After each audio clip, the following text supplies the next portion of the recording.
Pinatay nila ang kaluluwa ng bata habang humihinga pa. Sa loob ng marangyang mansyon, isang inosenteng anghel ang unti-unting nilalason ng mga demonyong nagbabalat kayong santo. Isa ka lang hamak na mananahin na nabili ko. Singhal ni Ramon, tinititigan si Flora ng may pandidiri. Ngunit tapos na ang pagiging martyr. Babasagin niya ang kanilang kaharian. Hanggang saan ang kayang tiisin ng inang hindi kadugo para iligtas ang kanyang anak? Hindi ka naligtas para sa anak ko, Flora. Isang malaking pagkakamali ang pagpapasok ko sa iyo sa pamamahay na ito.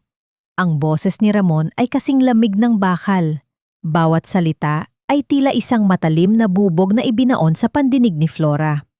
Sa sandaling iyon, ang lahat ng liwanag sa loob ng mansyon ng mga Villarreal ay tila naglaho na nag-iwan lamang ng isang nakalulunod na kadiliman sa pagitan nila. Ang mga daliri ni Flora ay nanginginig pa habang hawak ang isang puting nita na dugo-dugo mula sa pagkatusok ng karayom kaninang madaling araw. Simula 3:00, gising na siya upang tapusin ang pagtahi sa puting bestida ni Amara para sa anibersaryo ng kamatayan ng tunay na ina ng bata na si Marisol. Niluto rin niya ang paboritong tsampurado ng anak. Inihanda ang mga sampagwita at nanalangin na sana sa espesyal na araw na ito ay maramdaman ni Amara na hindi siya nag-iisa. Ngunit ang lahat ng pagmamahal na itinahi niya sa bawat hibla ng tila ay nayurakan sa isang iglap. Sa hapagkainan, ang kaninang payapang eksena ay naging isang bangungot. Nakita ni Flora kung paano unti-unting lumaylay ang mga talukap ng mata ni Amara habang kumakain. Ang maliit na kamay ng bata na hawak ang kutsara ay biglang nanghina at bago pa man makakilos si Flora, ang baso ng tubig sa tabi nito ay natumba.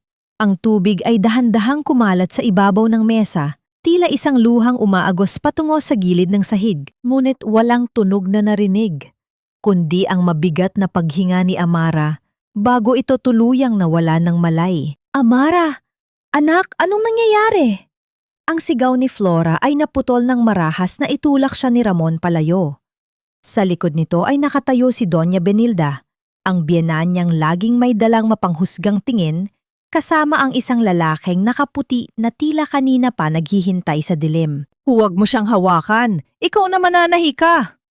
Singhal ni Doña Benilda, ang kanyang tinig ay puno ng pandidiri.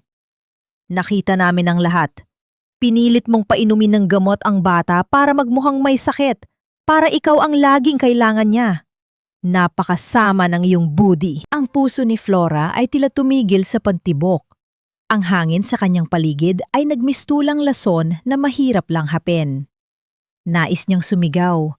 Nais niyang sabihing wala siyang alam sa gamot na binabanggit nila. Ngunit ang kanyang lalamunan ay nanunuyo sa tindi ng sakit.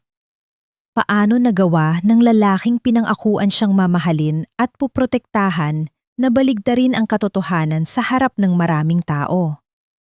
Nakita niya sa mga mata ni Ramon ang isang uri ng kislap na hindi pag-aalala para sa anak, kundi isang malamig na tagumpay. Flora, hindi ko hahayaang saktan mo pa ang anak ko. Dadalhin namin si Amara sa ospital. At ikaw? Mananatili ka sa kwartong yon hanggang sa makapagdesisyon ang mga awtoridad.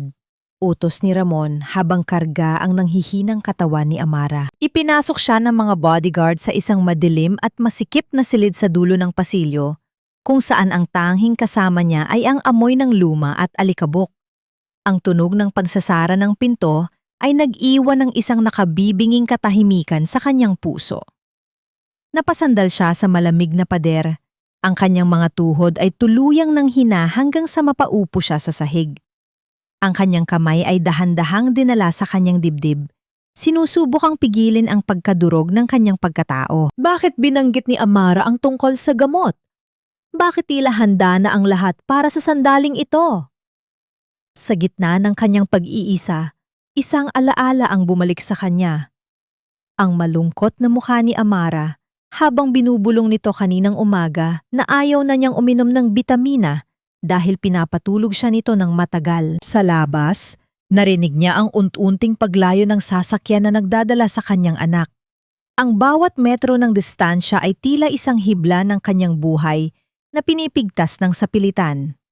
Flora ay naiwang mag-isa, nakapiit sa pagitan ng apat na sulok ng kawalang katiyakan habang ang isang katanungan ay paulit-ulit na humahampas sa kanyang isipan. Sino ang tunay na naglalagay ng lason sa buhay ng batang inosente at paano niya ililigtas si Amara kung siya mismo ay itinatangi na ng mundong ito bilang isang baliw at mapanganib na ina? Ang bawat oras sa loob ng madilim na imbakan ay tila isang dantaon para kay Flora. Ang tanghing liwanag na nagmumula sa maliit na siwang ng pinto ay nagpapakita ng mga alikabok na sumasayaw sa hangin, tila mga alaala ng kanyang payapang buhay sa Quezon City na ngayon ay unti-unti nang naglalaho. Ang lamig ng semento ay tumatago sa kanyang manipis na damit, ngunit mas malamig ang pakiramdam ng kawalan ng katiyakan sa kanyang puso. Nang sa wakas ay bumukas ang pinto, hindi ang mainit na yakap ng pang-unawa ang sumalubong sa kanya, kundi ang matatalim na salita ni Doña Benilda. "Lumabas ka riyan, Flora. Huwag kang magkunwaring biktima. Dahil alam nating lahat ang dumi ng iyong budhi." Wika ng matanda habang hawak ang isang mamahaling panyo sa kanyang ilong, tila nandidiri sa hanging nilalanghap ng kanyang mena. Inutusan siya ng matanda na maglinis ng malawak na sala. "Wala kang utang na loob. Iniyahon ka ni Ramon mula sa hirap. Binigyan ng marangal na pangalan, ngunit ito ang isusukli mo? Ang saktan ang nag-iisang tagapagmana ng pamilyang ito?" Bawat salita ay tila isang latay sa likod ni Flora habang siya ay nakaluhod sa malamig na marmol. Kinukuskos ang sahig na wala namang dumi. Ang kanyang mga palad ay namumula na, ngunit hindi siya tumitigil dahil ang paggawa ng mga gawaing bahay ang tanging paraan niya upang hindi tuluyang bumigay ang kanyang isipan sa tindi ng insulto. Sa kanyang paglalakad patungo sa likod ng mansyon, natagpuan niya ang kanyang lumang makina ng pananahi sa isang sulok ng harden. Ang bakal na dati ay matatag at nagbibigay sa kanya ng dangal ay nakabaluktot na ngayon. Ang mga sinulid na makukulay ay nagkabuhol-buhol at putol-putol, nakasabit sa mga sirang bahagi ng makina na tila mga bitukang nakalabas. Ang kaisa-isang bagay na naguugnay sa kanyang pagkatao bago siya naging isang Villarreal ay dinurog ng walang awa. Nanlambat ang kanyang mga binti at dahan-dahan siyang napaulo sa tabi ng kanyang sirang makina. Hinahaplos ang malamig na bakal habang ang kanyang mga luha ay tahimik na pumapatak sa mga kinakalawang na bahagi nito. Gabi na nang bumalik si Ramon mula sa ospital. Sa halip na galit, ang dinala niya ay isang nakatatakot na katahimikan. Nilapitan niya si Flora sa kanilang silid at naramdaman ni Flora ang bigat ng kamay ng asawa sa kanyang balikat. "Flora, honey, kailangan mo ng pahinga. Masyado ka ng stressed. Kung ano-ano na ang nakikita at naririnig mo." Bulong ni Ramon. Ang boses ay puno ng wad na pag-aalala. "Hindi ako baliw, Ramon. Alam mong hindi ko gagawin yon kay Amara?" Pilit na sagot ni Flora. Ang kanyang boses ay nanginghinig sa pagitan ng takot at paninindigan. Ngunit tinitigan lamang siya ni Ramon sa mga mata. Isang tingin na nagpaparamdam sa kanya na ang kanyang bawat salita ay walang halaga, na ang kanyang katotohanan ay isang malaking ilusyon lamang sa mundong binuo ng asawa. "Poor Flora, you're just tired. Hayaan mong alagaan kita." Patuloy ni Ramon bago senyasan si Yaya Rosa na pumasok. Dahan-dahang lumapit ang matandang Vineras. Hawak ang isang tray na may baso ng maputi at mainit na gatas. Ang mga kamay ni Yaya Rosa ay tila may sariling buhay sa tinde ng panghingining. At ang tunog ng baso na tumatama sa tray ay nagbibigay ng isang nakababahalang ritmo sa loob ng tahimik na silid. Hindi makatingin ng diretsyo ang matanda kay Flora. Ang kanyang mga mata ay puno ng isang lihim na tila gustong kumawala, ngunit nakakubli sa takot. "Inumin mo ito, Flora, para makatulog ka ng mahimbing." Utos ni Ramon habang pinapanood ang bawat galaw niya. Walang nagawa si Flora kundi tanggapin ang baso.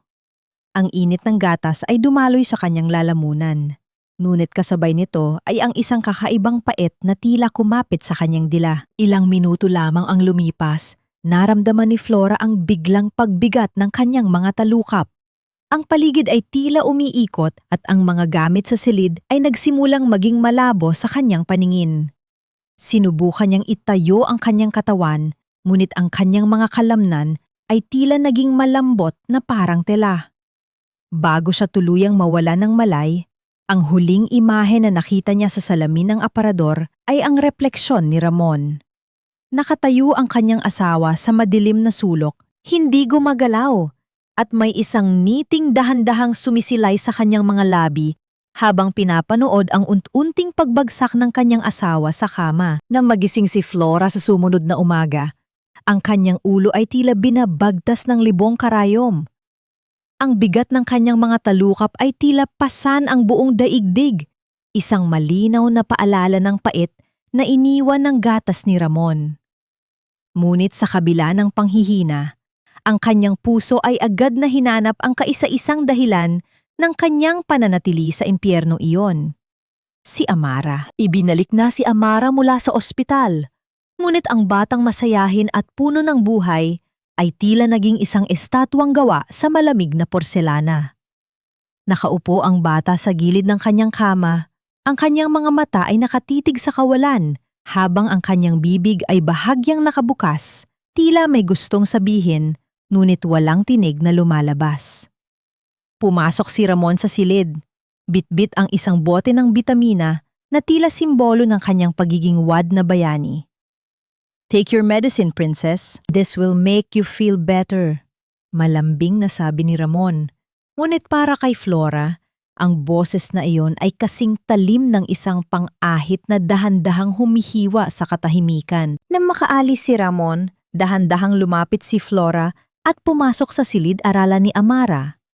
Natagpuan niya ang bata na may hawak na itim na sapmaulo, pilit na ginagasgas ang papel sa kanyang notebook. Bawat hagod ng krayola ay puno ng pait, hanggang sa ang mukha ng isang lalaki sa iginuhit nitong larawan ay tuluyang mabalot ng itim na tinta. Tila binubura ang isang alaala na ayaw ng balikan. "Amara, baby? Ano yung iginiguhit mo?" Bulong ni Flora habang hinahaplos ang buhok ng bata. Hindi sumagot si Amara. Sa halip ay itinuro nito ang ilalim ng kanyang kama. Sa pag-usisa ni Flora, dahan-dahan siyang lumuhod sa sahig at kinapa ang madilim na bahagi sa ilalim ng higaan. Doon niya nakuha ang isang tumpok ng mga papel na puno ng mga drawing na tila nagmula sa isang masamang panaginip. Ang mga guhit ay nagpapakita ng isang babaeng mahaba ang buhok, nakaluhod at umiiyak sa ilalim ng isang madilim na hagdan.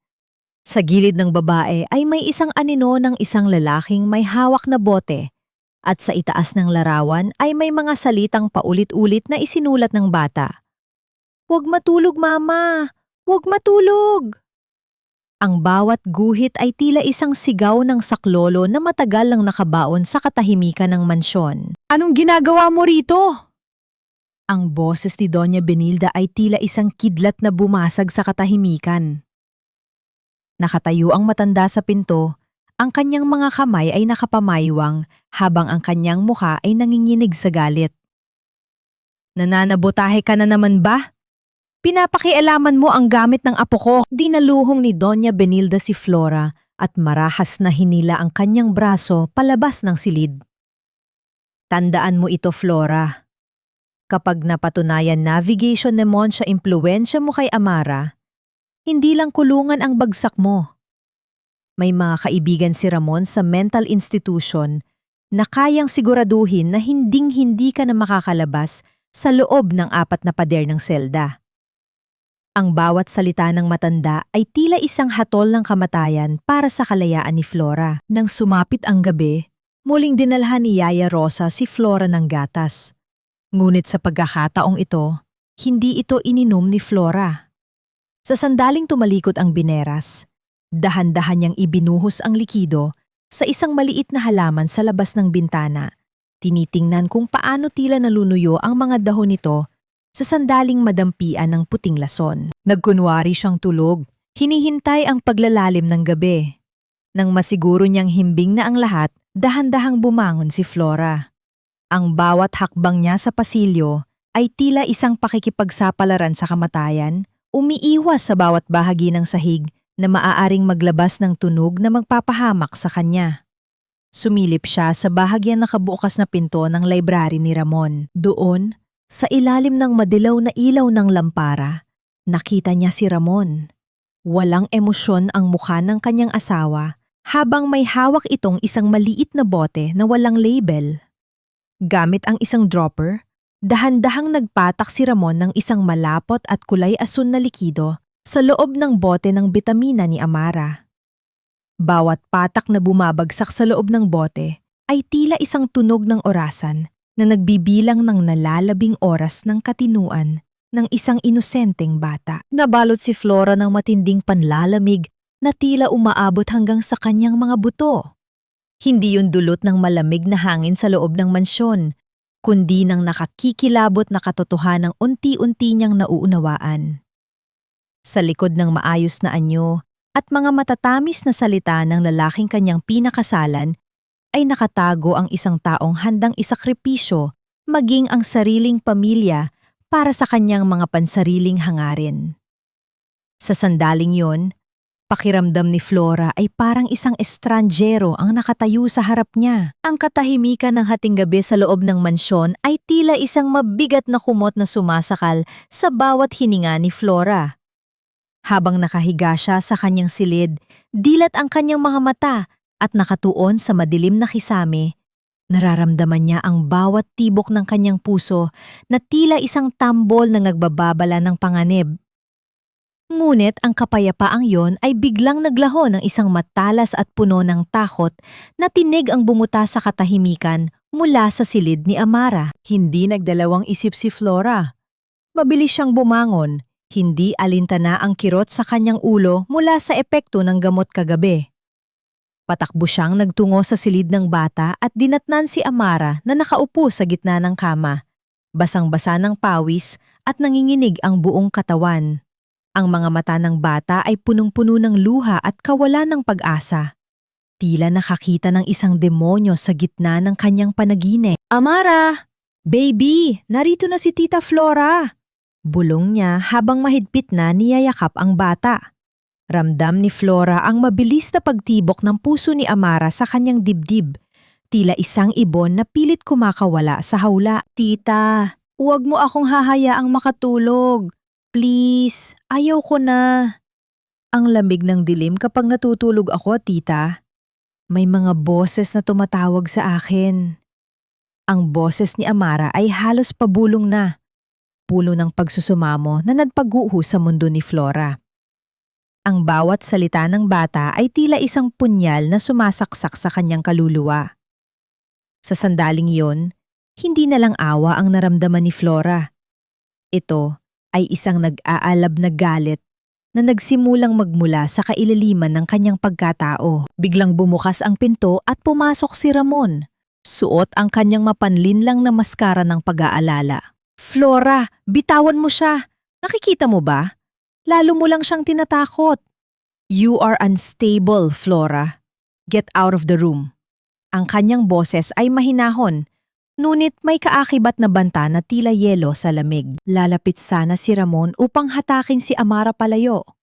Ngunit sa kauna-unahang pagkakataon mula nang pumasok siya sa pamilyang iyon, naramdaman ni Flora ang lakas na hindi niya alam na tadlay niya.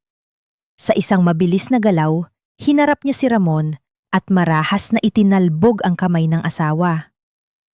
Huwag mo kaming lalapitan, Ramon. Hindi mo ba naririnig? Natatakot ang anak mo sa dilim na ikaw mismo ang gumagawa. Nagulat si Ramon sa ginawa ni Flora. Ang kanyang mga mata ay nanliit at ang kanyang panga ay nagngit-ngit sa galit.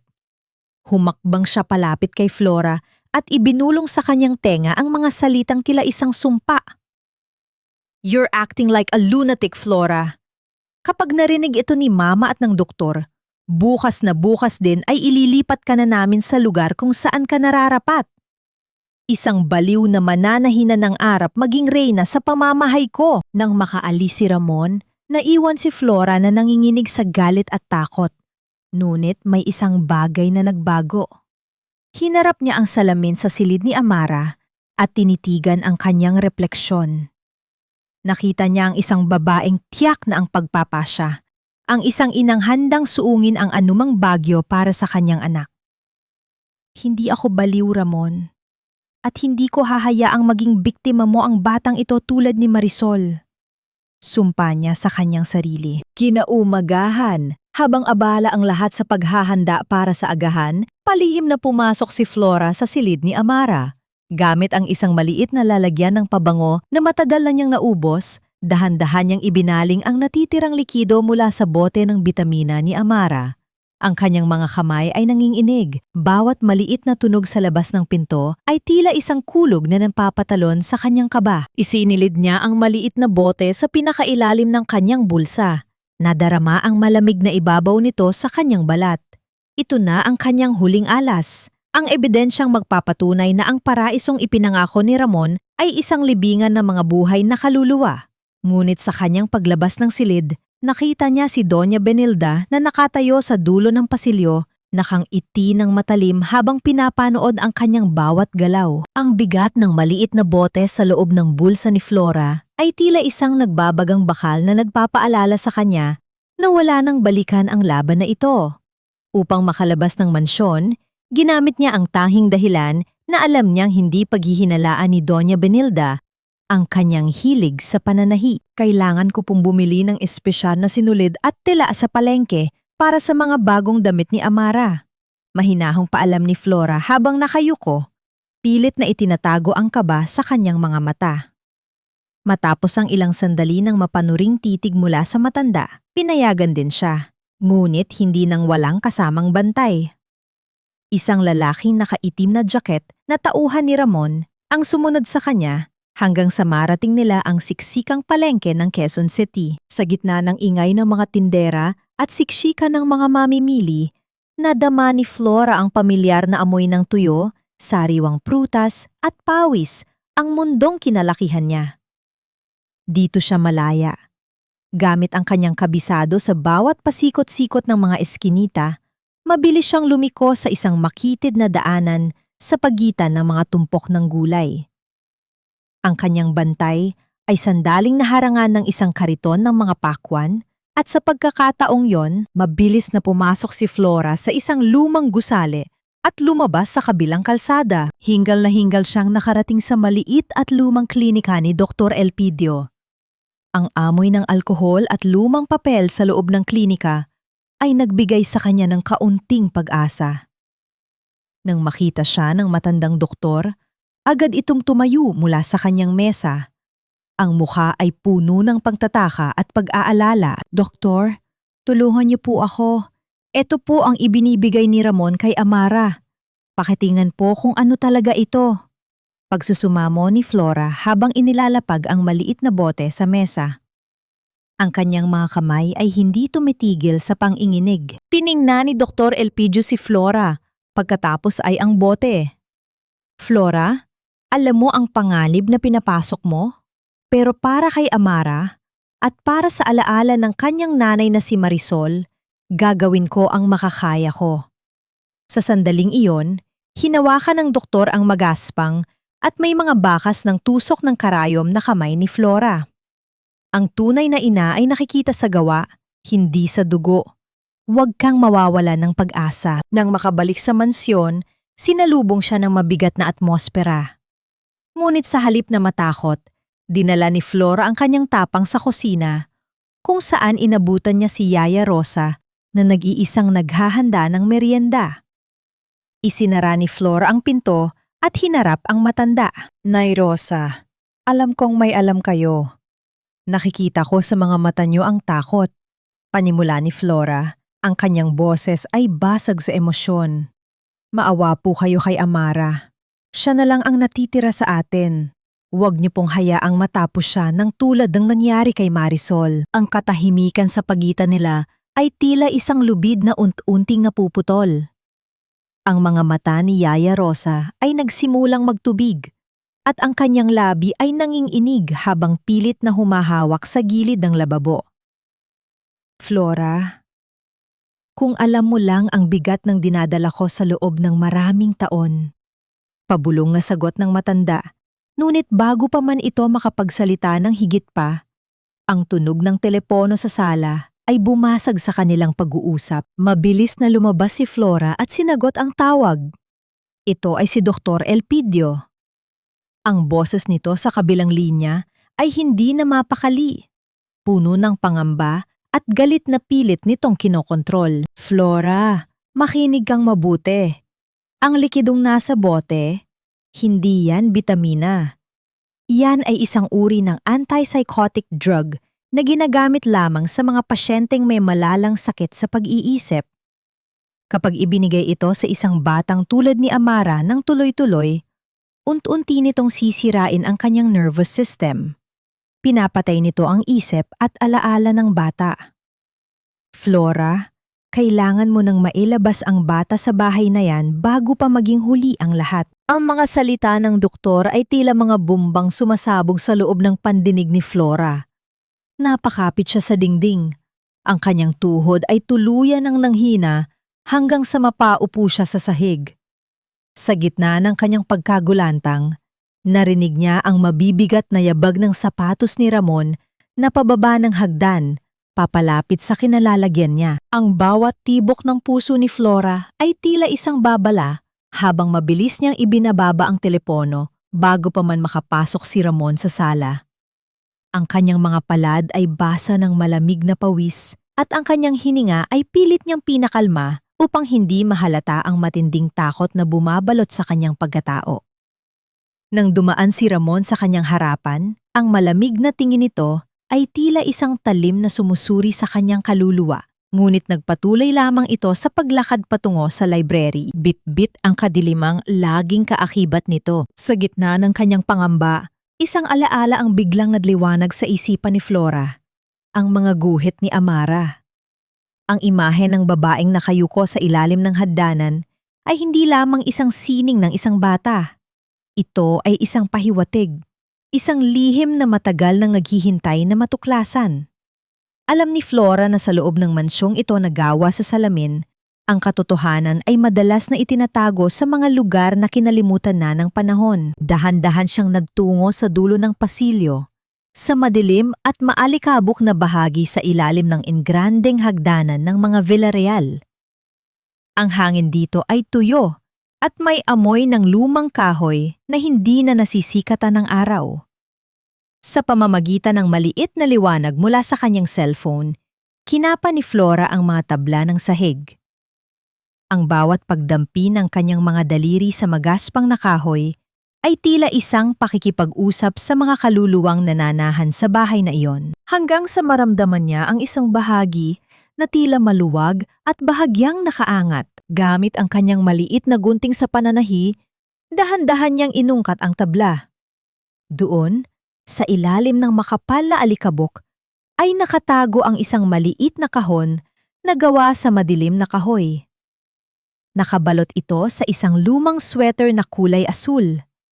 Ang paboritong kulay ni Marisol ayon sa mga kwento ni Yaya Rosa. Habang hinahawakan ni Flora ang tela, tila naramdaman niya ang isang malamig na haplos sa kanyang mga balikat, isang pighati na nanatiling buhay sa loob ng maraming taon. Ano ang ginagawa mo riyan? Ang boses ni Doña Benilda ay tila isang kumpas ng kamatayan na bumasag sa katahimikan. Mabilis na naitago ni Flora ang maliit na kahon sa loob ng kanyang malapad na saya bago pa man lumingon sa matanda. Nakatayo si Doña Benilda sa gitna ng pasilyo. Ang kanyang mahabang anino ay gumagapang sa sahig, tila isang dambuhalang gagamba na handang sumakmal. Ang amoy ng kanyang pabango na tila mga bulaklak sa isang libingan ay bumalot sa paligid ni Flora. Naghahanap lang po ako ng mga lumang basahan, Doña Benilda. Marami na po kasing alikabok dito. Mahinahong sagot ni Flora. Pilit na pinapatatag ang kanyang boses sa kabila ng panginginig ng kanyang mga tuhod. Tinitigan siya ng matanda ng matagal. Ang mga mata nito ay punong-puno ng pagdududa bago ito tumalikod ng walang sinasabi Ang tunog ng kanyang matitigas na takong ay dahan-dahang lumalayo hanggang sa muling maghari ang katahimikan. Nang sumapit ang hating gabi, sa loob ng kanyang maliit at madilim na silid, maingat na binuksan ni Flora ang kahon. Sa loob nito ay naroon ang isang talaarawan na may mga pahinang naninilaw na sa luma.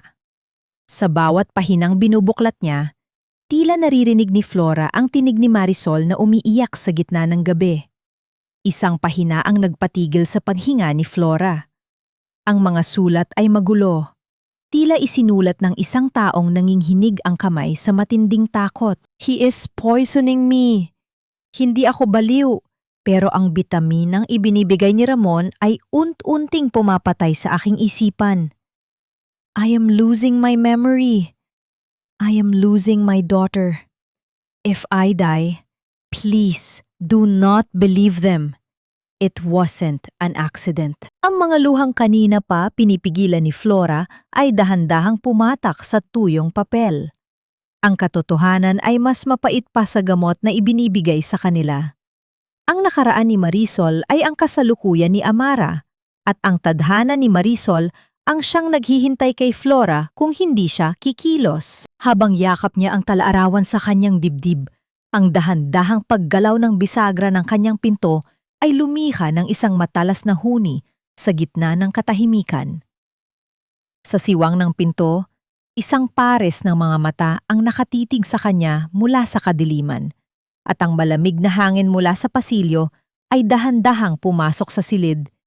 Tila isang babala na ang demonyo ay gising na at handa ng maningil. Ang dahan-dahang pagbuka ng pinto ay nagbigay daan sa liwanag ng pasilyo na humiwa sa kadiliman ng silid ni Flora. Mabilis niyang isiniksik ang talaarawan ni Marisol sa ilalim ng kanyang unan, habang ang kanyang puso ay tila isang tambol na nagbibigay ng babala sa bawat pintig.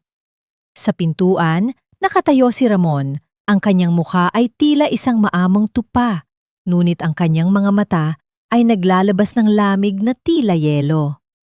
Sa likuran nito, dalawang lalaking nakauniporme ng puti ang nakatayo, tila mga pader na bato na naghihintay ng utos upang sumakmal. Flora, hindi na ako makapaghintay na makita kang gumaling. Simula ni Ramon, ang kanyang boses ay malumanay, ngunit puno ng lason.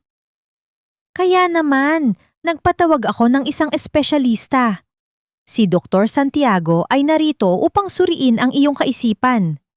Masyado na kasing malala ang iyong mga imahinasyon, pati si Amara ay natatakot na sa iyo. Dinala nila si Flora sa sala, kung saan naghihintay ang isang lalaking may hawak na pluma at papel. Ang bawat tanong ni Dr. Santiago ay tila isang matalas na karayom na pilit binubutas ang katinuan ni Flora. Bakit mo sinasaktan ang sarili mo, Flora? Bakit mo pinapaniwala ang bata na may nalalason sa kanya? Tanong ng doktor habang ang dulo ng kanyang pluma ay lumilika ng isang paulit-ulit na tunog ng pagkaskas sa papel, tila isang ritmong nagbibilang ng pagkatalo ni Flora. Lalong sumakit ang dibdib ni Flora nang sumali sa usapan si Doña Benilda na nakaupo sa kanyang selyang gawa sa mamahaling kahoy. Ano pa nga ba ang aasahan mo sa isang hamak na mananahi mula sa Quezon City? Nangarap ng mataas, hindi matanggap na baog siya at hindi kailanman magkakaroon ng sariling anak, kaya pati ang apo ko ay ginugulo niya. Ang bawat salita ng matanda ay tila isang sampal na nag-iwan ng hapdi sa kaluluwa ni Flora. Mariin niyang pinagdiinan ang kanyang mga labi. Pinipilit pigilan ang anumang emosyon na gustong kumawala. Ramdam niya ang bahagyang hapdi sa kanyang bibig, ngunit wala yon kumpara sa unos na nagngangalit sa kanyang kalooban. Buong lakas niyang pinanatili ang kanyang katahimikan, determinadong wag hayaang makita ng iba ang pagguho ng kanyang mundo o ang sakit na unti-unting sumisira sa kanyang katatagan. Pagkatapos ng interogasyon, pinabalik si Flora sa kanyang silid. Ngunit ang bumungad sa kanya ay isang tanawing nagpadurog sa kanyang espiritu. Ang kanyang mga mamahaling tela na pinag-ipunan niya ay gupit-gupit na, ang mga sinulid ay nagkalat sa sahig na tila mga bitukang tinanggalan ng buhay. Ang kanyang kaisa-isang natitirang larawan ng kanyang yumaong ina ay punit-punit din. Flora, bakit mo ginawa ito sa sarili mong gamit? Nakikita mo ba? Kailangan mo na talaga ng tulton. Bulong ni Ramon na nakatayo na pala sa likuran niya.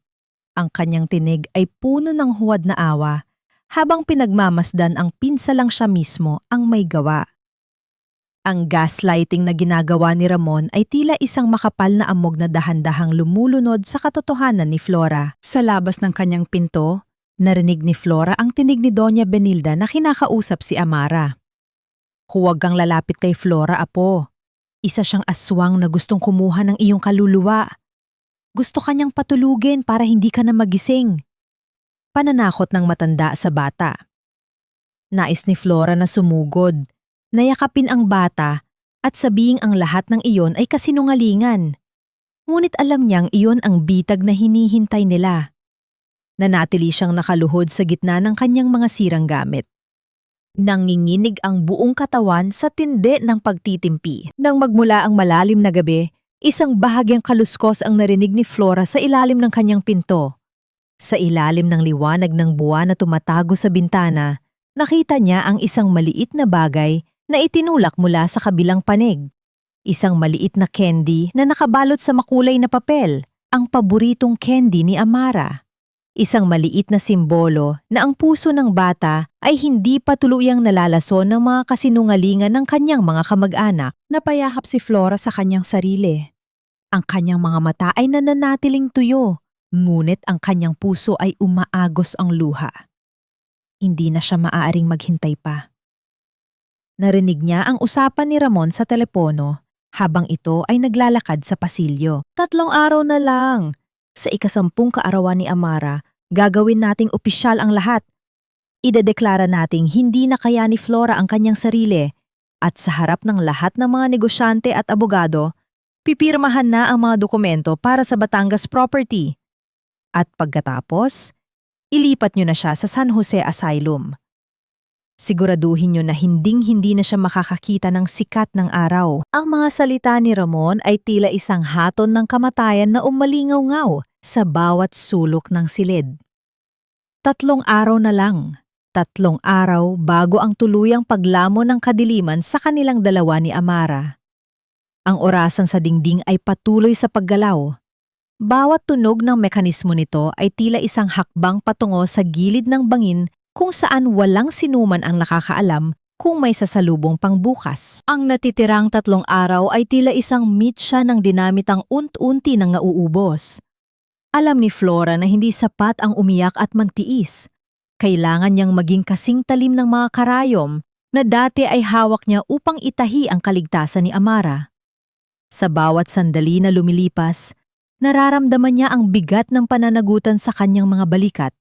Isang pasanin na tanging pag-ibig lamang ang nakakapagpagaan. Nagsimumula ang kanyang plano sa isang pabulong na pakiusap kay Yaya Rosa sa gitna ng usok at init ng kusina.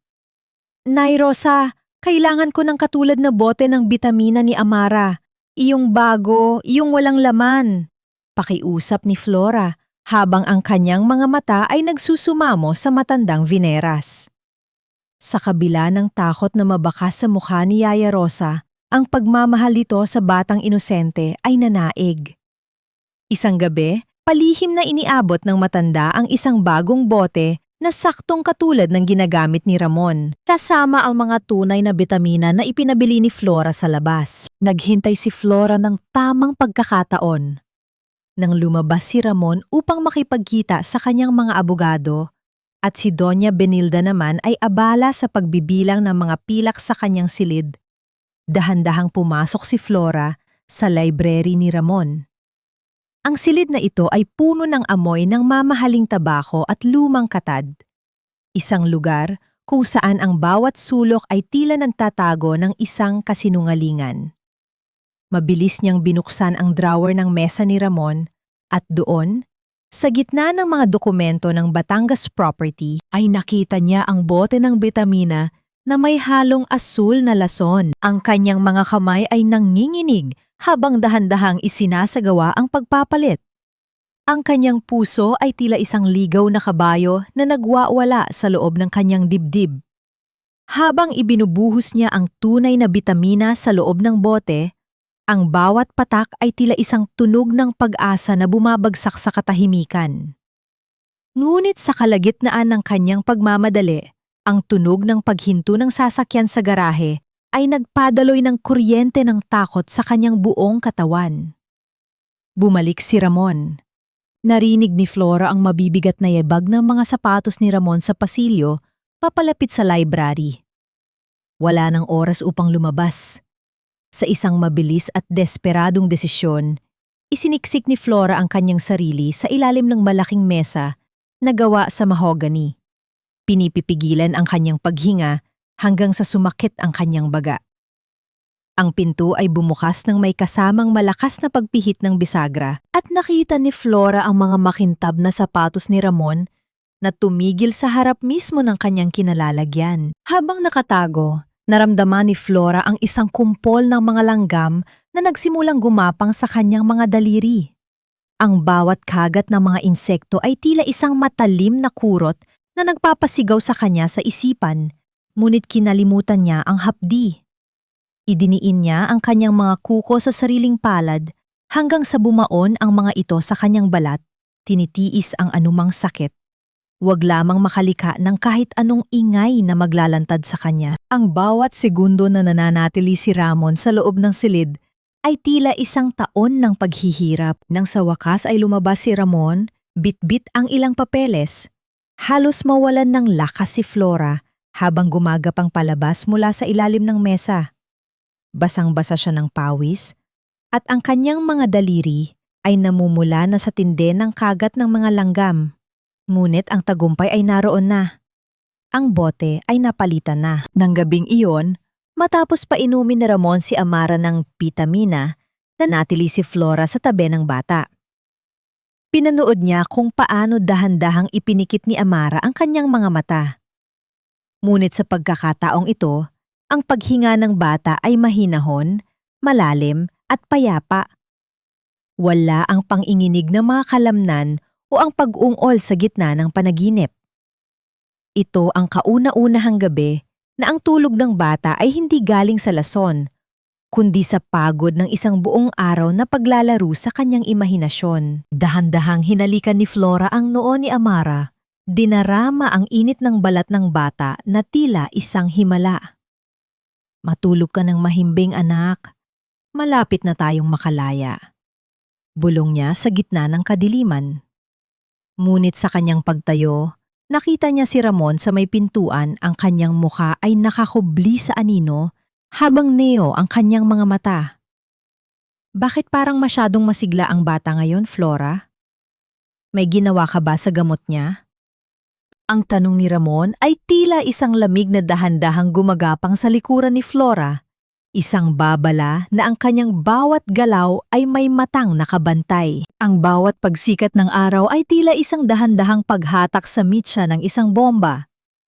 Sa loob ng silid ni Amara, ang liwanag ng umaga ay hindi na nagdadala ng takot, kundi isang himala ng pagbabalik ng ulirat. Sa unang pagkakataon, matapos ang mahabang panahon, ang mga mata ng bata ay hindi na lumingon sa kawalan. Tumingin siya kay Flora ng may pagkilala, isang kislap ng katinuan na nagpahinto sa mundo ng kanyang ina-inahan. Tita Flora? Mahinang bulong ni Amara, habang ang kanyang maliit na kamay ay humahawak sa pisngi ni Flora. Yung vitamins ni Daddy, bitter siya. At pagkatapos, laging nagiging dark ang paligid ko. Ayaw ko na po noon. Ang bawat salita ng bata ay tila isang tatak ng asido sa puso ni Flora. Gamit ang kanyang lumang cellphone na nakatago sa ilalim ng unan, pinindot niya ang maliit na butones ng voice recorder. Hinayaan niyang dumaloy ang katotohanan mula sa bibig ng bata. Isang inosenteng saksi sa sarili nitong pagkapuksa. Ang bawat pangungusap ni Amara ay isang sandata na gagamitan ni Flora upang gibain ang kuta ng mga Villarreal. Itinago niya ang cellphone sa loob ng kanyang suot na kamisan dentro. Nadarama ang init nito sa kanyang dibdib, malapit sa kanyang puso, ngunit ang tadhana ay sadyang mapaglaro. Habang si Flora ay nasa kusina upang kumuha ng tubig para sa bata, pumasok si Doña Benilda sa kanyang silid. Ang matanda, na laging naghahanap ng butas sa pagkatao ni Flora, ay nagsimulang maghalugog sa basurahan. Doon, sa ilalim ng mga itinapong sinulid at tela, natagpuan niya ang 2 walang lamang bote ng antipsychotic drugs na nakalimutang ibaon ng malalim ni Flora sa ilalim ng lupa sa labas. Ang marahas na pagbalandra ng pinto ng library ni Ramon ang bumasag sa katahimikan ng mansyon. Pumasok ang lalaki na tila isang nagngangalit na bagyo.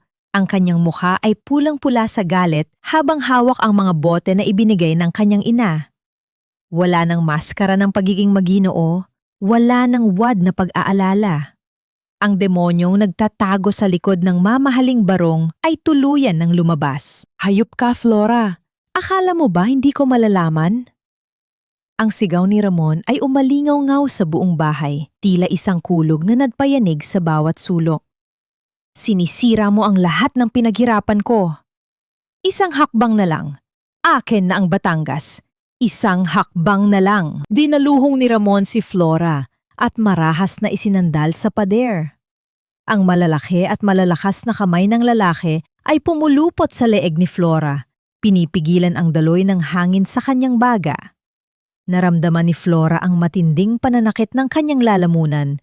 Ang kanyang mga mata ay nagsimulang madilim at ang bawat hininga niya ay tila isang huling hiling na hindi mapagbigyan.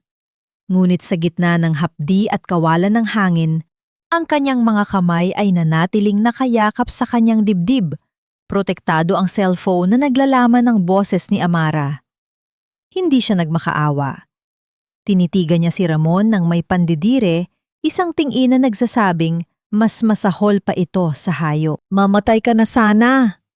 Ang nanggagalaiting bulong ni Ramon bago niya marahas na binitawan si Flora na bumagsak sa sahig na tila isang basahang walang buhay. Ngunit bago pa man makabangon ang babae, tinawag ni Ramon ang kanyang mga tauhan. "Dalhin niyo yan sa basement, iposas ang mga kamay at takpan ng bibig. Walang lalabas, walang papasok hanggat hindi natatapos ang party mamaya," utos ni Ramon. Ang kanyang boses ay wala ng bakas ng pagkatao. Kinaladkad si Flora pababa sa madilim at malamig na silong ng mansyon. Ang amoy ng amag at lumang bakal ay tila sumasakal sa kanya. Ipinosas ang kanyang mga kamay sa isang kalawanging tubo at isang makapal na tela ang itinali sa kanyang bibig upang pigilin ang anumang sigaw. Sa itaas, narinig niya ang dahan-dahang pagsisimula ng musika ng plauta at biolin. Ang mga bisita ay nagsisimula ng dumating para sa kaarawan ni Amara. Sa gitna ng kadiliman ng basement, ang tanging naririnig ni Flora ay ang mabilis at malakas na pintig ng kanyang sariling puso. Bawat segundo ay tila isang patak ng luha na hindi maibuhos. Hanggang sa marinig niya ang mabigat na tunog ng sapatos na bumababa sa mga baitang ng hagdanang kahoy. Ang bawat hakbang ay tila isang hatol, dahan-dahan, papalapit sa kanya. Isang anino ang humarang sa maliit na liwanag mula sa pinto sa itaas. Ang doktor na binayaran ni Ramon ay nareto na, hawak ang isang heringgilya na kumikinang sa dilim. Handang iturok ang huling lason na magbubura kay Flora sa mundong ito. Ang bawat hininga ni Flora sa loob ng madilim na silong ay tila isang pakikipagbuno sa kamatayan. Ang lamig ng bakal na nakapulupot sa kanyang mga pulso ay unti-unti nang nabaon sa kanyang balat, ngunit ang mas matinding hapdi ay nagmumula sa heringgilyang hawak ng doktor. Sa ilalim ng malamlam na ilaw ng isang bumbilyang, tila naghihingalo, nakita ni Flora ang paggalaw ng likido sa loob ng basong kinalalagyan nito. Isang malinaw, ngunit nakamamatay na lason na nakatakdang bumura sa kanyang katinuan. Dahan-dahang lumapit ang doktor. Ang kanyang muka ay walang bakas ng konsensya, tila isang mangingisdang naghahanda ng pain. Habang itinaas nito ang kanyang braso upang hanapin ang ugat ni Flora, ang tanging nagawa ng babae ay ipikit ang kanyang mga mata at isipin ang mukha ni Amara. Sa bawat segundong lumilipas, ang tunog ng musika mula sa itaas, ang marangyang tunog ng mga biolin at tawanan ng mga bisita ay tila isang kumpas ng libing para sa kanyang kaluluwa. Ngunit bago pa man madampi ang matulis na dulo ng karayom sa kanyang balat, isang mabigat na tunog ng kahoy na tumama sa matigas na bagay ang bumasag sa katahimikan ng basement. Ang doktor ay biglang napatigil. Ang kanyang mga mata ay nanlaki bago ito dahan-dahang bumagsak sa maruming sahig na tila isang sako ng bigas. Sa likuran nito, nakatayo si Yaya Rosa, nanginghinig ang buong katawan habang mahigpit na hawak ang isang malaking pambayo ng palay na gawa sa matigas na kahoy. Flora? Diyos ko, Flora! Ang boses ni Yaya Rosa ay basag, puno ng pagsisisi na tila isang dam na biglang bumitak. Mabilis na lumapit ang matanda at gamit ang susi na kinuha mula sa bulsa ng doktor, dahan-dahan niyang pinakawalan ang mga posas ni Flora. Ang tunog ng malamig na bakal na kumakawala sa karne ng kanyang pulso ay tila isang himig ng kalayaan. Nay Rosa, bakit? Bulong ni Flora habang tinatanggal ang tela sa kanyang bibig. Ang kanyang boses ay paos at halos hindi marinig. Napaluhod ang matanda sa harap ni Flora. Ang kanyang mga luha ay mabilis na pumatak sa sahig. Patawarin mo ako, Flora. Hinayaan ko silang patayin si Marisol noon dahil sa takot. Nakita ko kung paano nila pinalitan ang kanyang mga gamot, kung paano nila siya itinulak sa hagdanan at pinalabas na aksidente. Hindi ko kayang makita na mangyari uli iyon sa iyo. At kay Amara. Hindi na ako papayag. Sa gitna ng pighati at takot, naramdaman ni Flora ang isang bagong uri ng lakas na nananalatay sa kanyang mga ugat. Hindi na ito ang takot ng isang biktima, kundi ang determinasyon ng isang mandirigma. Tinulungan siya ni Yaya Rosa na makatayo.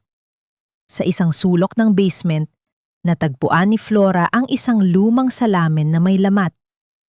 Tiningnan niya ang kanyang refleksyon. Ang kanyang mukha ay may dumi, ang kanyang buhok ay gulo-bulo, at ang kanyang mga mata ay mapula. Ngunit sa likod ng lahat ng iyon, naroon ang isang ningas na hindi kayang patayin ng anumang lason. Inayos ni Flora ang kanyang sarili. Hinubad niya ang kanyang gulanit na suot at isinuot ang isang simpleng puting bestida na itinago niya sa loob ng basurahan kaninang umaga. Ang huling damit na itinahi niya para sa kanyang sarili. Gamit ang malamig na tubig mula sa gripo sa silong, hinugasan niya ang kanyang mukha, tila isang ritual ng paglilinis, bago ang isang malaking labanan. Salamat, Nay Rosa. Ngayon, kailangan nating tapusin ang sinimulan nila. Wika ni Flora, ang kanyang boses ay matatag na tila isang hatol. Magkahawak kamay na umakyat ang dalawang babae sa madilim at makitid na hagdanan patungo sa sikat ng liwanag. Bawat hakbang ay tila isang hamon sa tadhana. Habang papalapit sila sa malaking tinto ng sarswela, lalong lumakas ang tinig ni Ramon na nagsasalita sa mikropono, ipinapahayag sa buong Maynila ang kanyang pagdadalamhati para sa kanyang may sakit na asawa. Huminto si Flora sa harap ng engrandeng pintuan na gawa sa mabigat na kahoy na nara. Narinig niya ang malakas na palakpakan ng mga tao sa loob. Nararamdaman niya ang malamig na hawakan ng pinto sa kanyang palad. Sa isang malalim na buntong hininga, itinulak ni Flora ang pinto ng buong lakas. Ang malakas na pagbukas ng pintuan ay lumika ng isang hanging humiwa sa loob ng bulwagan at sa gitna ng lahat ng kinang at yaman, tumayo ang isang babaeng galing sa hukay ng kadiliman, handang bawiin ang lahat ng ninakaw sa kanya. Ang malalaking pinto ng bulwagan na gawa sa mabigat na nara ay bumukas ng marahas, na nagdulot ng isang bugso ng hanging pumasok sa loob ng engrandeng ballroom. Ang hanging ito ay tila isang babala, na mabilis na nagpatahimik sa malakas na tawanan at tugtugan ng mga biolin. Sa gitna ng liwanag ng mga dambuhalang chandelier na kristal, tumayo si Flora. Marumi ang puting bestida, may mga bakas ng sugat sa kanyang mga pulso, ngunit ang kanyang mga mata ay nag-aapoy sa isang uri ng katotohanang hindi kayang itago ng anumang kinang. Sa itaas ng entablado, Nakatayo si Ramon sa tabi ng isang malaking cake, hawak ang mikropono. Ang kanyang mukha ay biglang namutla, tila nakakita ng isang multo na bumangon mula sa hukay. Mga kaibigan, humihingi ako ng paumanhin. Simula ni Ramon, pilit na ibinabalik ang kanyang mapanlilang na ngiti habang nanginginig ang kanyang hawak. Gaya ng sinabi ko, ang aking asawa ay hindi maayos ang pag-iisip. Flora, honey, you should be in bed. Guard, please. Alalayan niyo ang asawa ko pabalik sa kanyang silid. Ngunit bago pa man makalapit ang mga bodyguard, isang matatag na boses ang pumailan lang sa buong silid. Huwag ninyo akong hahawakan. Ang sigaw ni Flora ay hindi nagmula sa galit, kundi sa isang malalim na kapangyarihan ng isang inang handang mamatay para sa kanyang anak. Sa tabi niya ay lumitaw si Dr. Elpidio at isang kilalang abogado na hawak ang mga dokumentong selyado. Ang tanging may sakit sa bahay na ito ay ikaw, Ramon. Wika ni Flora habang dahan-dahang naglalakad patungo sa gitna ng bulwagan. Ang bawat hakbang niya ay tila isang pagdurog sa karangyaan ng mga Villarreal. Inilabas niya ang mga resultang medikal na ibinigay ni Dr. Elpidio. Narito ang katotohanan. Ang bitaminang ibinibigay mo kay Amara ay lason.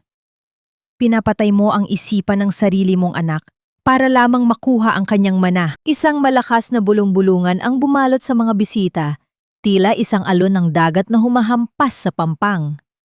Ang mga matatandang mayayaman na kanina ay humahanga kay Ramon ay nagsimulang tumingin ng may pandidire. This is insane!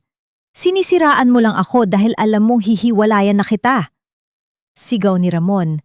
Ang kanyang maskara ay unti-unti nang nagkakalas-kalas. Sinisiraan? Sagot ni Flora nang may mapait na ngiti. Inilabas niya ang lumang talaarawan ni Marisol.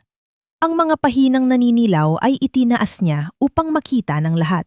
Narito ang boses ng babaeng pinatay mo, 10 taon na ang nakalilipas. Isinulat dito ni Marisol kung paano mo siya dahan-dahang nilason. Kung paano mo siya itinulak sa hagdanan dahil lang sa lupain sa Batangas. Ang kasaysayan ay inuulit mo kay Amara, Ramon, pero hinding-hindi ko hahayaang matapos ito sa paraang gusto mo. Dinaluhong ni Doña Benilda si Flora. Ang kanyang mukha ay nanginginig sa matinding galit habang itinaas nito ang kanyang kamay upang sampalin ang manugang. Hamak na mananahi! Wala kang karapatang hiyain ang pamilya namin sa harap ng maraming tao. Pinalayas ka na namin. Ngunit bago pa man dumampi ang palad ng matanda, sinalo ni Flora ang braso nito nang may matinding higpit. Tapos na ang oras ng pananahimik ko, Doña Benilda. Ang hiya na kinatatakutan nyo ay wala na. Dahil ang buong mundo ay alam na kung gaano kadumi ang inyong mga kamay. Ang sikat na mamamahayag na naroon sa party ay nagsimulang kumuha ng mga larawan. Ang mga kislap ng kamera ay tila mga kidlat na naglalantad sa bawat kasinungalingan ni Ramon. Sa sobrang desperasyon, marahas na itinulak ni Ramon ang mesa ng cake. Ang tunog ng pagkabasag ng mga mamahaling pinggan ay umalingaw-ngaw sa buong bulwagan, tila isang simbolo ng pagguho ng kanyang imperyo. Sa isang mabilis na galaw, kinuha ni Ramon ang isang baril mula sa ilalim ng lamesa ng mga bodyguard sa gilid. Ang malamig at itim na bakal ng baril ay itinutok niya ng diretso sa dibdib ni Flora. Ang mga bisita ay nagsimulang magsigawan at magtakbuhan. Ang gulo sa loob ng ballroom ay naging isang buhay na bangungot. Hayop ka, Flora! Sisirain mo ang pamilya ko? Sisirain mo ang pangalan ko?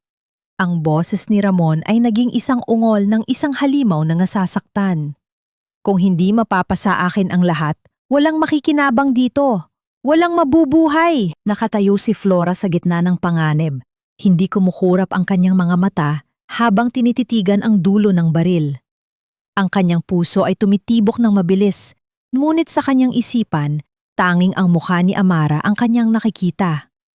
Ang katahimikan sa pagitan nila ni Ramon ay tila isang lubid na nakatali sa leeg ng tadhana, naghihintay na lamang ng isang kalabit ng gatilyo upang tuluyang mapigtas. Sa gitna na nakabibining katahimikan ng bulwagan, ang duro ng baril ni Ramon ay tila isang itim na mata ng kamatayan na nakatitig sa dibdib ni Flora. Ang pawis sa noo ng lalaki ay dahan-dahang gumagapang pababa sa kanyang pisingi. Tila isang lason na hindi na nito kayang pigilin. Ang bawat hininga ni Flora ay malalim at tila isang panalangin. Ang kanyang mga mata ay hindi kumukurap habang tinititigan ang lalaking dati ay pinangakuan siyang mamahalin. "Katayin mo ako, Ramon!" Ang boses ni Flora ay mahinahon, ngunit puno ng isang kapangyarihang yumanig sa katinuan ng asawa. "Gawin mo ang ginawa mo kay Marisol. Pero tandaan mo ito, hindi na tahimik ang mundo. Ang boses ni Marisol, ang boses ko, at ang katotohanan ay hindi mo na kayang ibaon sa ilalim ng lupa. Kahit mawala ako, hinding-hindi mo na makukuha si Amara." Ang daliri ni Ramon sa gatilyo ay nagsimulang manginig. Ang tunay na mekanismo ng baril ay lumikha ng isang matalas na huni ng bakal sa gitna ng katahimikan, isang babala na ang kamatayan ay isang kalabit na lamang ang layo. Ngunit bago pa man maganap ang pinakamasamang trahedya, isang maliit na tinig ang bumasag sa tensyon mula sa itaas ng hagdanan. "Daddy, stop it!" Ang lahat ng mata ay lumingon sa itaas. Doon, nakatayo si Amara. Ang kanyang puting bestida ay bahagyang gusot at ang kanyang buhok ay nakalaylay. Ngunit ang kanyang mga mata ay hindi nalulan ng amog ng lason. Ito ay malinaw, matapang, at puno ng katuwiran. Mabilis siyang bumaba sa engrandeng hagdanan, tumatakbo patungo sa gitna ng gulo, at tumayo sa harap ni Flora. Iniunat ng bata ang kanyang maliliit na braso, tila isang anghel na nagbabakod sa kanyang tanging kanlungan. "Huwag mong saktan ng mama ko!" Ang sigaw ni Amara ay umalingaw-ngaw sa bawat sulok ng ballroom, tila isang kumpas na nagpatigil sa oras. Ang salitang mama ay tumama sa puso ni Flora nang mas matindi pa sa anumang bala. Ito ang kauna-unahang pagkakataon na tinawag siya ni Amara sa gayong paraan. Isang pagkilala na hindi nagmula sa dugo, kundi sa dalisay na pagmamahal. Ang baril sa kamay ni Ramon ay dahan-dahang bumaba. Ang kanyang mukha ay naging isang maskara ng pagkatalo at kawalan ng pag-asa. Sa labas ng mansyon, ang asul at pulang liwanag mula sa mga sasakyan ng pulis ay nagsimulang sumilip sa mga binta ng kristal, nagbibigay ng kakaibang kulay sa loob ng bulwagan.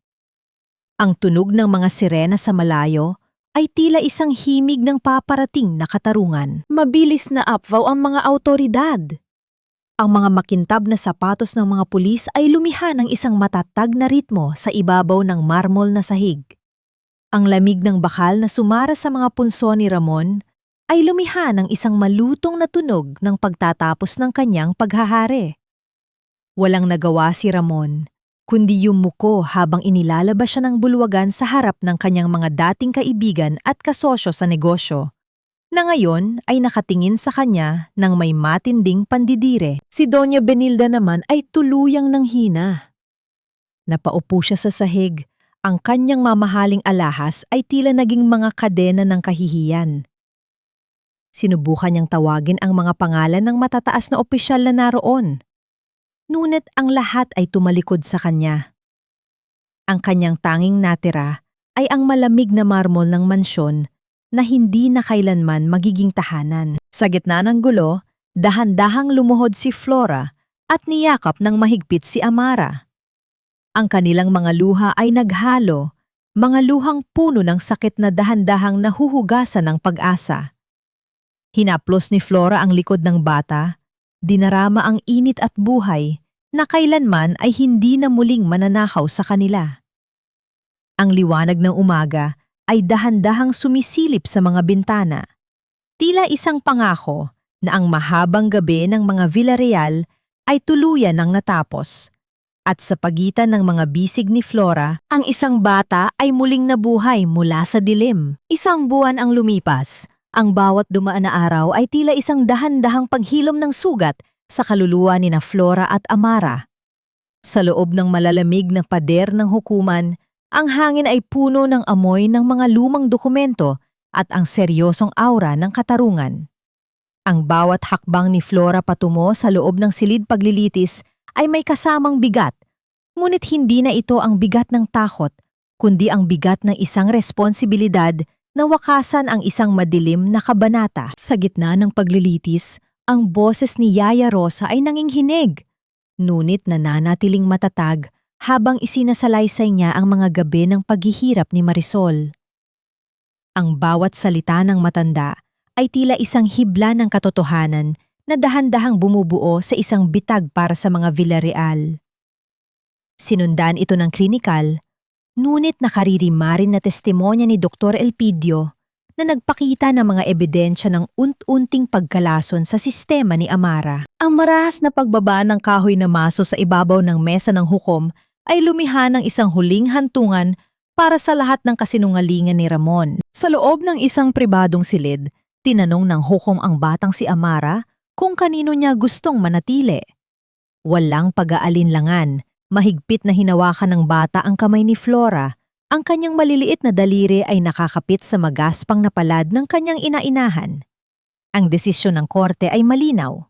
Tinalikuran ang lahat ng karapatan ng pamilya Villarreal at ipinagkaloob ang pangangalaga kay Flora, kasama ang proteksyon sa lahat ng ari-arian ni Marisol para sa hinaharap ng bata. Bago tuluyang lumisan, humiling si Flora ng isang pagkakataon na makausap si Ramon sa loob ng piitan.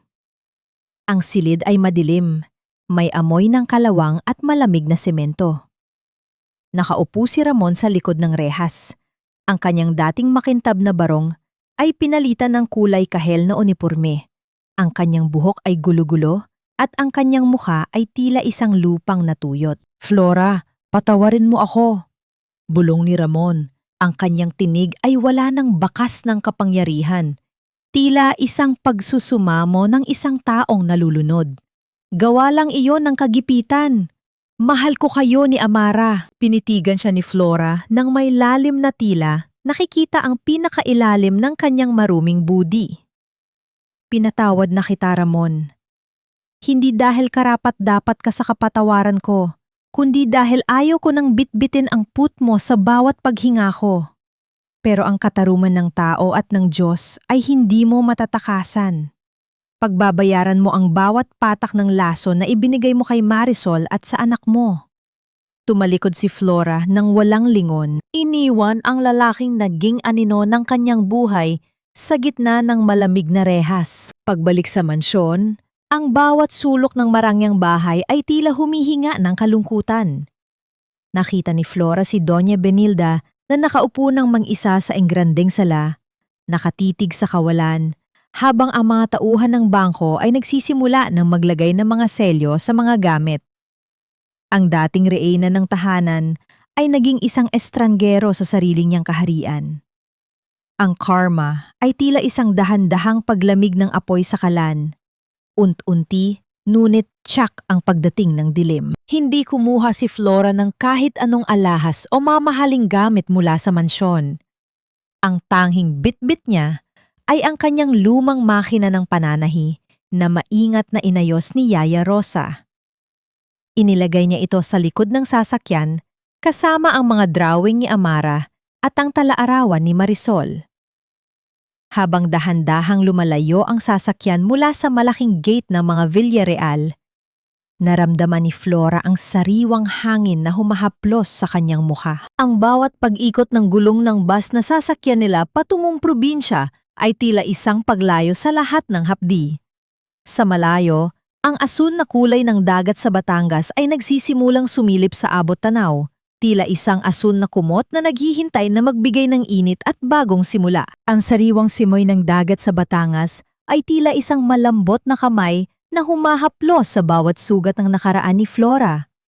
Sa maliit na bahay na gawa sa kahoy at kawayan na nakaharap sa asul na abot tanaw, ang amoy ng alat at tuyong damo ay pumalit sa nakalulunod na amoy ng amag at lason sa mansyon ng mga Villarreal. Dito, ang bawat pagsikat ng araw ay hindi na nagdadala ng takot, kundi isang pangako ng panibagong simula. Ang maliit na tiyangge ni Flora sa tapat ng kanilang bahay ay nagsimulang maging buhay. Ang kanyang lumang makina ng pananahi ay muling dumaing ng may kagalakan. Ang bawat pag-ikot ng gulong nito ay lumilikha ng isang matatag at banayad na himig na nagsasabing ang buhay ay nagpapatuloy. Wala nang engrandeng mga tela, ngunit ang bawat tahi ni Flora sa mga uniforme ng mga batang mangingisda ay puno ng dedikasyon at tunay na danggal. Ang pinakamalaking himala ay makikita kay Amara. Ang batang dati ay parang isang estatwang walang buhay, ay ngayon ay tila isang ligaw na bulaklak na namumukadkad sa ilalim ng init ng araw. Ang kanyang balat ay nagkaroon na ng kulay ng rosas, at ang kanyang mga mata ay nagniningning na tila mga bituin sa gitna ng dagat. Wala na ang mga gamot na pilit na nagpapatulog sa kanya. Ang tanghing nagpapatulog sa kanya ngayon ay ang banayad na tunog ng mga alon na humahalik sa dalampasigan sa bawat gabi. Isang hapon, habang si Flora ay abala sa pag-aayos ng isang punit na laylayan, lumapit sa kanya si Amara, bit-bit ang isang piraso ng papel. Ang mga guhit ng bata ay nagbago na rin. Wala na ang mga madidilim na anino sa ilalim ng hagdanan. Sa halip, ang papel ay puno ng kulay asul na langit at matingkad na dilaw na araw. Sa gitna ng drawing ay may dalawang babae.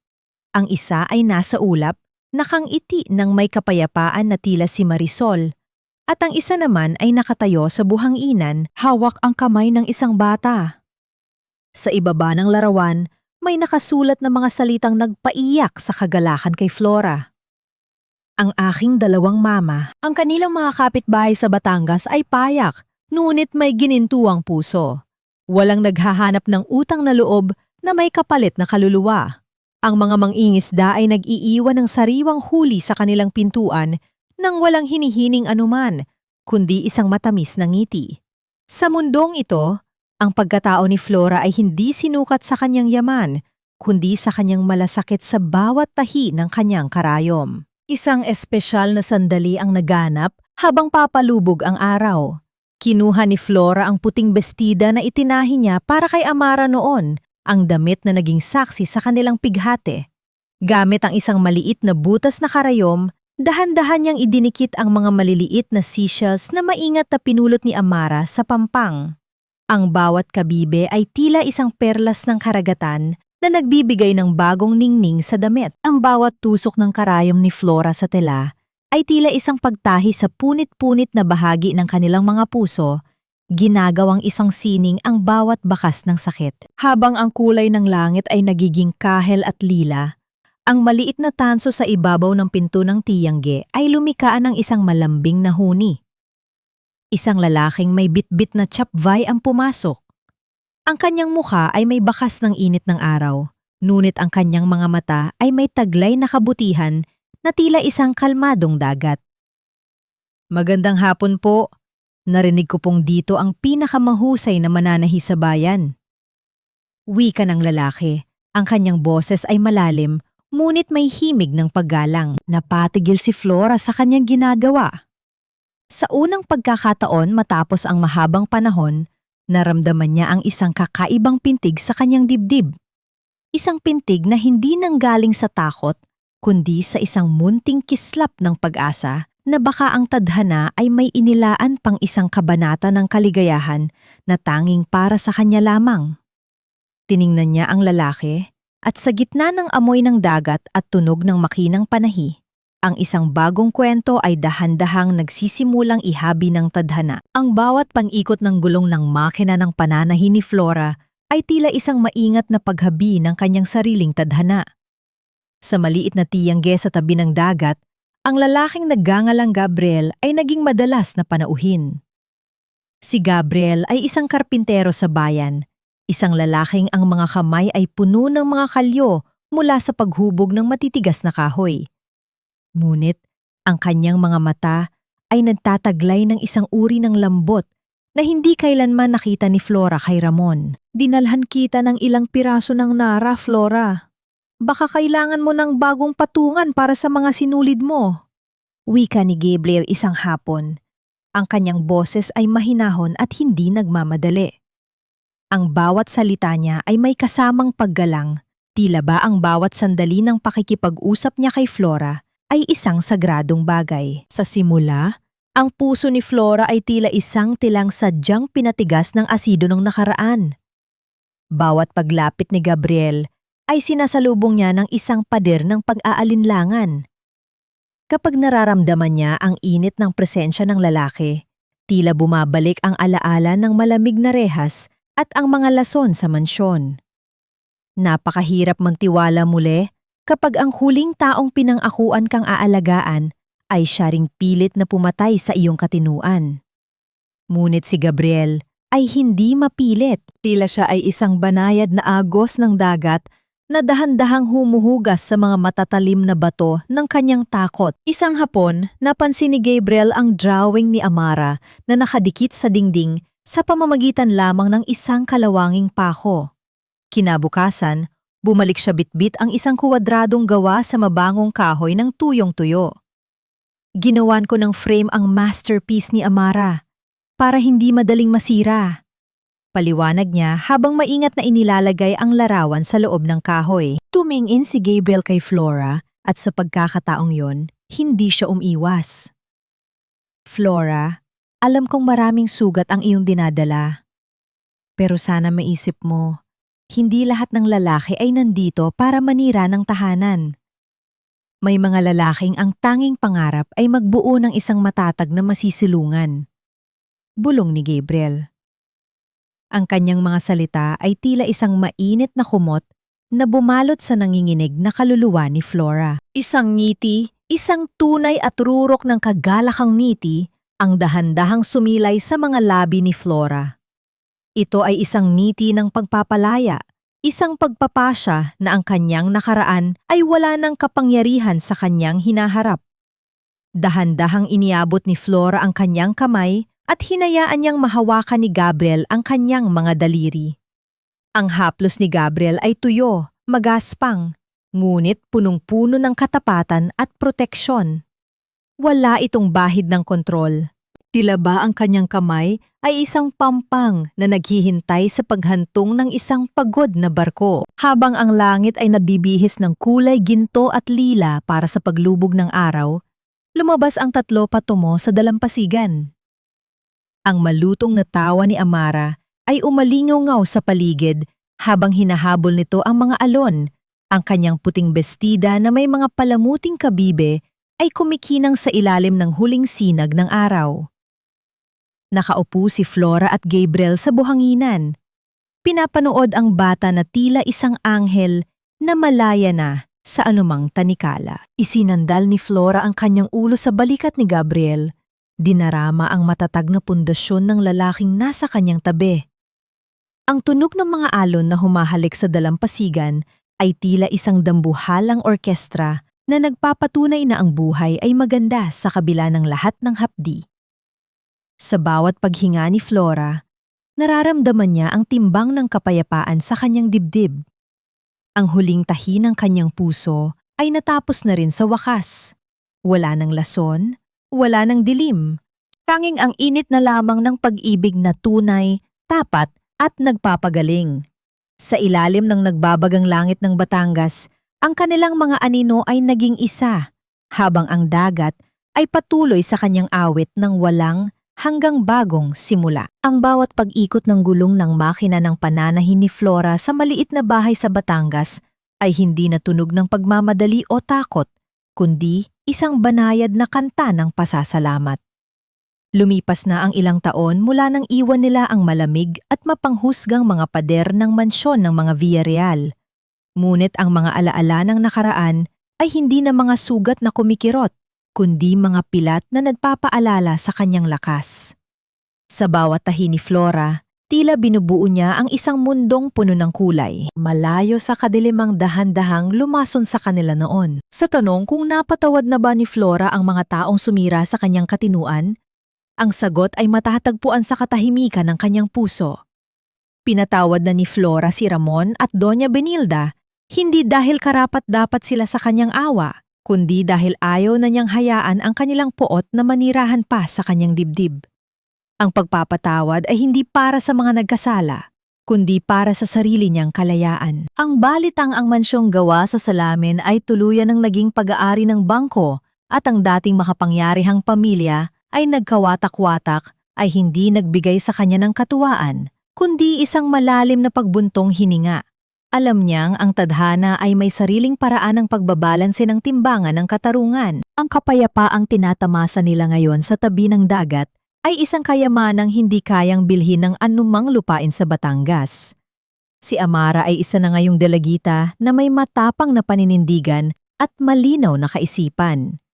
Sa bawat gabi bago matulog, hindi na niya kailangan ang anumang gamot dahil ang pagmamahal ni Flora at ang presensya ni Gabriel ay sapat na upang itaboy ang anumang masamang panaginip. Si Gabriel, na naging matatag na haligi ng kanilang bagong tahanan, ay nagpakita kay Flora na ang pag-ibig ay hindi kailangang maging marahas o mapanakop. Ito ay dapat na maging isang ligtas na kanlungan, tila isang pampang na laging handang tumanggap sa anumang alon ng buhay. Ang pinakamamalagang aral na iniwan ng kanilang kwento ay ang katotohanang ang pagiging ina ay hindi nasusukat sa daloy ng dugo sa mga ugat. Ang tunay na ina ay ang taong handang lumubog sa pinakamadilim na hukay upang hilahin ang kanyang anak patungo sa liwanag.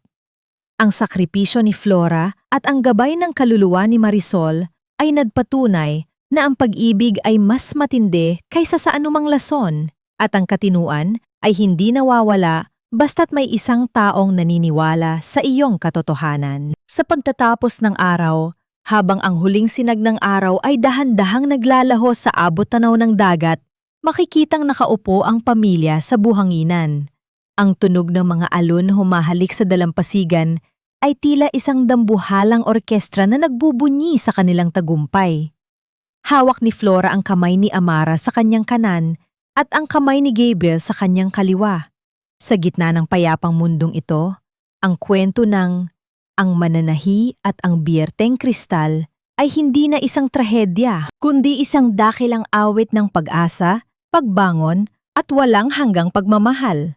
Tapos na ang mahabang gabi, ang sikat ng araw ay mananatili na sa kanilang mga puso magpakailanman.